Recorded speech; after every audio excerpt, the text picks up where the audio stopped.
पूरे समर्पण के साथ पतिव्रता का धर्म निभाने वाली वैदेही के प्रति उसके पति की मानवीय संवेदनाएं दम तोड़ चुकी थीं। रात की खामोशी को तोड़ते हुए दरवाजा पीटने की बढ़ती आवाज से चौंक कर भास्कर बाबू जाग गए थे। घड़ी पर नजर डाली तो रात के 2 बजे थे। इस समय कौन हो सकता है, यह सोचकर दिल किसी आशंका से धड़क उठा। उन्होंने एक नज़र गहरी नींद में सोती अपनी पत्नी सौंदर्या पर डाली और दूसरे ही क्षण उसे झकझोर कर जगा दिया। क्या हुआ? कौन है? वह हड़बड़ाकर उठ बैठी। क्या हुआ? यह तो मुझे भी पता नहीं, पर काफी देर से कोई हमारा दरवाजा पीट रहा है, भास्कर बाबू ने स्पष्ट किया। अच्छा, पर आधी रात को कौन हो सकता है? सौंदर्य ने कहा और दरवाजे के पास जाकर खड़ी हो गई। कौन है? कौन दरवाजा पीट रहा है? उसने प्रश्न किया। उधर से आवाज आई, आंटी, मैं हूँ, प्रिंसी। यह तो धीरज बाबू की बेटी प्रिंसी का स्वर है, सौंदर्या बोली और उसने दरवाजा खोल दिया। देखा तो प्रिंसी और उसकी छोटी बहन सुची खड़ी थी दरवाजे पर। क्या हुआ बेटी? सौंदर्या ने चिंतित स्वर में पूछा। मेरी मम्मी के सिर में चोट लगी है आंटी, बहुत खून बह रहा है, प्रिंसी बदहवास स्वर में बोली। तुम्हारे पापा कहाँ हैं बेटा? पता नहीं आंटी, मम्मी को मारने पीटने के बाद कहीं चले गए हैं, प्रिंसी सुबह उठी। सौंदर्या दोनों बच्चियों का हाथ थामे सामने के फ्लैट में चली गई। वहां का दृश्य देखकर तो उसके होश ही उड़ गए। उसकी पड़ोसिन वैदेही खून से लथपथ बेसुध पड़ी थी। वह उल्टे पांव लगभग दौड़ते हुए अपने घर पहुंची और पति से बोली, भास्कर, वैदेही बेहोश पड़ी है, सिर से खून बह रहा है, लगता है उसके पति ने सिर फोड़ दिया है। बच्चियां रो रो कर बेहाल हुई जा रही हैं। तो कहो ना उसके पति से कि वह अस्पताल ले जाए। हम कब तक पड़ोसियों के झमेले में पड़ते रहेंगे। वह अब घर में नहीं है। क्या? घर में नहीं है? पत्नी को मरने के लिए छोड़कर आधी रात को कहाँ भाग गया डरपोक। मुझे क्या पता भास्कर, पर जल्दी कुछ करो, नहीं तो वैदेही मर जाएगी। तुम ही बताओ, आधी रात को बच्चों को अकेले छोड़कर कहाँ जाएं? भास्कर खींच उठा। तुम्हें कहीं जाने की जरूरत नहीं, बस जल्दी से फोन करके एम्बुलेंस बुला लो। तब तक मैं श्यामा बहन को जगाकर बच्चों के पास रहने की उनसे विनती करती हूँ। इतना कहकर सौंदर्या पड़ोसिन श्यामा के दरवाजे पर दस्तक देने चली गई थी और भास्कर बेमन से फोन कर एम्बुलेंस बुलाने की कोशिश करने लगा। श्यामा सुनते ही दौड़ी आई और दोनों पड़ोसी ने मिलकर वैदेही के बहते खून को रोकने की कोशिश करने लगी। एम्बुलेंस आते ही बच्चियों को श्यामा की देखरेख में छोड़कर भास्कर और सौंदर्या वैदेही को लेकर अस्पताल चले गए। इस बेचारी की ऐसी दशा किसने की होगी? कैसे इसका सिर फटा है? आपातकालीन कक्ष की नर्स ने वैदेही को देखते ही प्रश्नों की झड़ी लगा दी। देखिए सिस्टर, यह समय इन सब बातों को जानने का नहीं है। आप तुरंत इनकी चिकित्सा शुरू कीजिए। यह तो पुलिस केस है मैडम, आप इन्हें सरकारी अस्पताल ले जाइए। नर्स पर वैदेही की गंभीर दशा का कोई प्रभाव नहीं पड़ा। भास्कर नर्स के साथ बहस करने के बजाय मरीज को सरकारी अस्पताल लेकर चल पड़े। वैदेही को अस्पताल में दाखिल करते ही गहन चिकित्सा कक्ष में ले जाया गया। कक्ष के बाहर बैठे भास्कर और सौंदर्या वैदेही के होश में आने की प्रतीक्षा करने लगे। बहुत देर से खुद पर नियंत्रण रखती सौंदर्या अचानक फूट फूट कर रो पड़ी। झिलमिलाते आंसुओं के बीच पिछले कुछ समय की घटनाएं उसके दिलो दिमाग पर हथौड़े जैसी चोट कर रही थी। कुछ बातें तो उसकी स्मृति पटल पर आज भी ज्यों की त्यों अंकित थी। उस रात कुछ चीखने चिल्लाने के स्वर सुनकर सौंदर्या चौंक पड़ी थी। कुछ देर ध्यान से सुनने के बाद उसकी समझ में आया था कि जो कुछ उसने सुना वह कोई स्वप्न नहीं बल्कि हकीकत थी। चीखने चिल्लाने के स्वर लगातार पड़ोस से आ रहे थे। अवश्य ही कहीं कोई मारपीट पर उतर आया था। सौंदर्या ने पास सोते भास्कर पर एक नजर डाली। क्या गहरी नींद में है? एक बार सोचा कि भास्कर को जगा दे, पर उसकी गहरी नींद देखकर साहस ही नहीं हुआ उसका। वह करवट बदलकर खुद भी सोने का उपक्रम करने लगी, पर चीखने चिल्लाने के पुरवरत आते स्वर उसे परेशान करते थे। सौंदर्य सुबह उठी तो सिर बहुत भारी था। क्या हो गया? सुबह के 7 बजे हैं, अब सोकर उठी हो? आज बच्चों की छुट्टी है क्या? भास्कर ने चाय की प्याली थामे कमरे में प्रवेश किया और सौंदर्य से पूछा, पता नहीं क्या हुआ है जो सुबह सिर दर्द से फटा जा रहा है। चाय पीकर कुछ देर सो जाओ, जगह बदल गई है इसलिए शायद रात में ठीक से नींद नहीं आई होगी। भास्कर ने आश्वासन दिया तो सौंदर्या रुआंसी हो उठी। सोचा था अपने नए फ्लैट में आराम से चैन की बंसी बजाएगी, पर यहाँ तो पहली ही रात को सारा रोमांच जाता रहा। ऐसा क्या हो गया? उस दिन तो तुम बेहद उत्साहित थी कि पुरानी गलियों से पीछा छूटा, नई पॉश कॉलोनी में सभ्य और सलीकेदार लोगों के बीच रहने का अवसर मिलेगा। भास्कर ने प्रश्न किया। यहाँ तो पहली रात को ही भ्रम टूट गया। ऐसा क्या हो गया जो सारी रात नींद नहीं आई तुम्हें? भास्कर ने कुछ रोमांटिक अंदाज में पूछा। प्रिय, देखो तो कितना सुंदर परिदृश्य है। उगता हुआ सूरज और दूर तक फैला हुआ सजा संवरा हरा भरा बगीचा। एक अपना वह पुराना बरादरी मोहल्ला था जहाँ सूर्य निकलने से पहले ही लोग कुत्ते बिल्लियों की तरह झगड़ते थे, वह भी छोटी छोटी बातों को लेकर। इतना प्रसन्न होने की जरूरत नहीं है भास्कर। वह घर हम अवश्य छोड़ आए हैं, पर वहाँ का वातावरण हमारे साथ ही आया है। क्या तात्पर्य है तुम्हारा? यही कि जगह बदलने से मानव स्वभाव नहीं बदल जाता। रात को पड़ोस के फ्लैट से रोने बिलखने के ऐसे दयनीय स्वर उभर रहे थे कि मेरी तो आंखों की नींद ही उड़ गई। बच्चे भी जोर से चीख कर कह रहे थे, पापा मत मारो मम्मी को। अच्छा, मैंने तो समझा था कि यह सभी लोगों की बस्ती है, पुरानी बिरादरी थोड़ी ही है। यहाँ के लोग तो मानवीय संबंधों का महत्व समझते होंगे, पर लगता है कि सौंदर्य ने पति की बात बीच में काटकर वाक्य पूरा किया कि मानव स्वभाव कभी नहीं बदलता, फिर चाहे वह पुरानी बिरादरी मोहल्ला हो या फिर शहर का सभ्य सुसंस्कृत आधुनिक मोहल्ला। तुमने मुझे जगाया क्यों नहीं सौंदर्य? मैं तभी जाकर उस वीर पति को सबक सिखा देता। अपने से कमजोर पर रौब दिखाना, हाथ उठाना बड़ा सरल है। ऐसे लोगों के तो हाथ तोड़कर हाथ में दे देना चाहिए।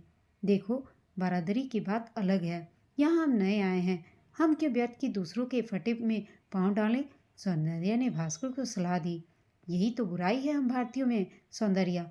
पड़ोस में खून तक हो जाए पर कोई खिड़की तक नहीं खुलती। भास्कर खींच गया। दिनचर्या शुरू हुई तो रात की बात सौंदर्या भूल गई थी, पर नीलम और नीलेश को स्कूल बस में बिठाकर लौटी तो सामने के फ्लैट से 3 प्यारी बच्चियों को निकलते देखकर ठिठक गई। सबसे बड़ी 10 वर्षीय और दूसरी दोनों उससे छोटी थी। तीनों लड़कियां मानो सौंदर्य की प्रतिमूर्ति थीं। सीढ़ियां चढ़ते ही सामने के फ्लैट का दरवाजा पकड़े एक महिला खड़ी थी। दूधिया रंगत, तीखे नैन नक्श। सौंदर्य ने महिला का अभिवादन किया तो वह मुस्कुरा दी, बेहद उदास फीकी सी मुस्कान। मैं आपकी नई पड़ोसिन सौंदर्या हूँ, उसने अपना परिचय दिया। जी, मैं वैदेही। इतना कहते कहते उसने अपने फ्लैट में घुसकर अंदर से दरवाजा बंद कर लिया, मानो कोई उसका पीछा कर रहा हो। भारी कदमों से सौंदर्या अपने फ्लैट में आई थी। अजीब बस्ती है, यहाँ कोई किसी से बात तक नहीं करता। इससे तो अपनी पुरानी बिरादरी अच्छी थी कि लोग आते जाते हालचाल तो पूछ लेते थे। दाल चावल बिनते, सब्जी काटते पड़ोसिनें बालकनी में भी छत पर खड़ी हो सुख दुख की बातें तो कर लेती थी और मन हल्का हो जाता था। पर इस नए परिवेश में तो 2 मीठे बोल सुनने को भी मन तरस जाता था। यही क्रम जब हर 2-3 दिन पर दोहराया जाने लगा तो सौंदर्या का जीना दूभर हो गया। बरादरी में तो ऐसा कुछ होने पर पड़ोसी मिलकर बात को सुलझाने का प्रयत्न करते थे, पर यहाँ तो भास्कर ने साफ कह दिया था कि वह इस झमेले में नहीं पड़ने वाला और वह कानों में रुई के फाहे लगाकर चैन की नींद सोता था। पड़ोसियों के पचड़े में न पड़ने के अपने फैसले पर भास्कर की अधिक दिनों तक टिक नहीं पाया। हुआ यूं कि कार्यालय से लौटते समय अपने फ्लैट के ठीक सामने वाले फ्लैट के पड़ोसी धीरज द्वारा अपनी पत्नी पर लात घूंसों की बरसात को भास्कर सह नहीं सका था। उसने लपक कर उसका गिरेबान पकड़ा था और 2-4 हाथ जमा दिए। भास्कर ने कहा, मैं तो आपको सज्जन इंसान समझता था, पर आपका व्यवहार तो जानवरों से भी गया गुजरा निकला। भास्कर ने पड़ोसी की बांह इस प्रकार मरोड़ी कि वह दर्द से करा उठा था। भास्कर ने जैसे ही धीरज का हाथ छोड़ा, वह शेर हो गया। आप होते कौन है हमारे व्यक्तिगत मामलों में दखल देने वाले? मेरी पत्नी है वह, मेरी इच्छा, मैं उससे कैसा भी व्यवहार करूं। लालत है तुम्हारे पति होने पर, जो मारपीट को ही अपने कर्तव्य की इतिश्री समझ लेते हो। दांत पीसते हुए भास्कर पड़ोसी की ओर बढ़ा, पर दूसरी ही क्षण वैदेही हाथ जोड़कर गिड़गिड़ाने लगी। भाई साहब, मैं आपके हाथ जोड़ती हूँ, आप हमारे बीच पड़कर नई मुसीबत न खड़ी करें। भास्कर को झटका सा लगा। दूसरी ओर अपने फ्लैट का द्वार खोले सौंदर्या खड़ी थी। वैदेही पर एक पैनी नजर डालकर भास्कर अपने फ्लैट की ओर मुड़ गया। सौंदर्या उसके पीछे आई। वह सौंदर्या पर ही बरस पड़ा था। कोई जरूरत नहीं ऐसे पड़ोसियों से सहानुभूति रखने की। अपने काम से काम रखो। पड़ोस में कोई मरे या जिए, नहीं सहन होता तो दरवाजे खिड़कियां बंद कर लो, कानों में रुई डाल लो और चैन की नींद सो जाओ। सौंदर्या भास्कर की बात भली प्रकार समझती थी। उसका क्रोध सही भी था, पर चुप रहने के अलावा किया भी क्या जा सकता था। धीरे धीरे सौंदर्या और वैदेही के बीच मित्रता पनपने लगी थी। क्या है वैदेही? ऐसे भी कोई अत्याचार सहता है क्या? सिर पर गुल्लमा पड़ा है, आंखों के नीचे नीले पड़े हैं, जगह जगह चोट के निशान हैं। तुम कुछ करती क्यों नहीं हो? एक दिन सौंदर्या ने वैदेही से पूछ ही लिया था। क्या करूं दीदी, तुम ही बताओ। मेरे पिता और भाइयों के सामने दाम दंड भेद सभी का प्रयोग किया गया, पर कुछ नहीं हुआ। आखिर उन्होंने मुझे मेरे हाल पर छोड़ दिया। मुझे तो लगता है कि एक दिन ऐसे ही मेरा अंत भी हो जाएगा। क्या कर रही हो वैदेही? इस आधुनिक युग में भी औरतों की ऐसी दुर्दशा? मुझे तो तुम्हारी बातें आदिम युग की जान पड़ती हैं। समय भले ही बदला हो दीदी, पर समाज नहीं बदला। जिस समाज में सीता द्रौपदी जैसी महारानियों का भी घोर अवमानना हुई हो, वहाँ मेरी जैसी साधारण औरत किस खेत की मूली है? मैं नहीं मानती वैदेही। पति पत्नी यदि एक दूसरे का सम्मान न करे तो दाम्पत्य का अर्थ ही क्या? हमारे समाज में यह संबंध स्वामी और सेवक का है। वैदेही बोली। बहस में तो तुमसे कोई जीत नहीं सकता वैदेही। इतनी अच्छी बातें करती हो तो तुम पर धीरज को क्यों नहीं समझाती? सौंदर्य मुस्कुरा दी। समझाया इंसान को जाता है दीदी, हैवान को नहीं। वैदेही की आंखें डबडबाईं और गला भर आया था।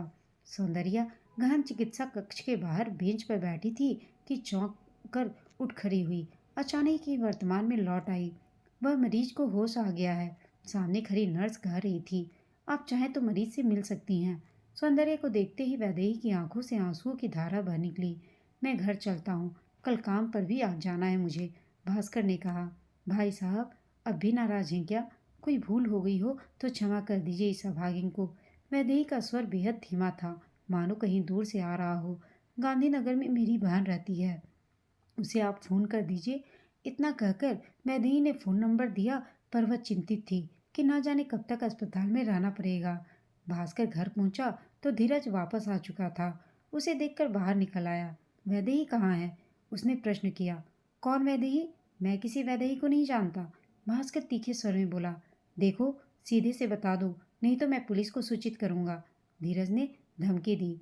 उसकी चिंता मत करो, पुलिस खुद तुम्हें ढूंढती हुई आ रही होगी।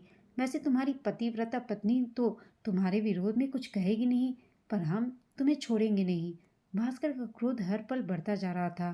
तभी भास्कर ने देखा कि उस माउंट अपार्टमेंट के फ्लैटों के दरवाजे एक एक कर खुल गए थे और उनमें रहने वाले लोग मुठ्ठियां ताने धीरज की ओर बढ़ने लगे थे। इस राक्षस को सबक हम सिखाएंगे, वे चीख रहे थे। भास्कर के होठों पर मुस्कान खिल गई।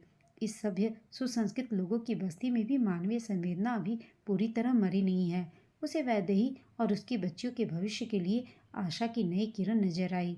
उधर धीरज वहां से भागने की राह न पाकर हाथ जोड़े सबसे दया की भीख मांग रहा था, लेकिन भास्कर नहीं माना और उसने धीरज को पुलिस के हवाले किया। पुलिस की धमकियों से धीरज डर गया और आखिरकार उसने अब अपने किए पर अफसोस जताया। इधर वैदेही भी कुछ दिनों के बाद अस्पताल से डिस्चार्ज हो गई। फिर धीरज और वैदेही आराम से पति पत्नी की तरह अपना जीवन व्यतीत करने लगे। धीरज ने वैदेही से भी माफ़ी मांगी और अपने किए पर अफसोस जताया।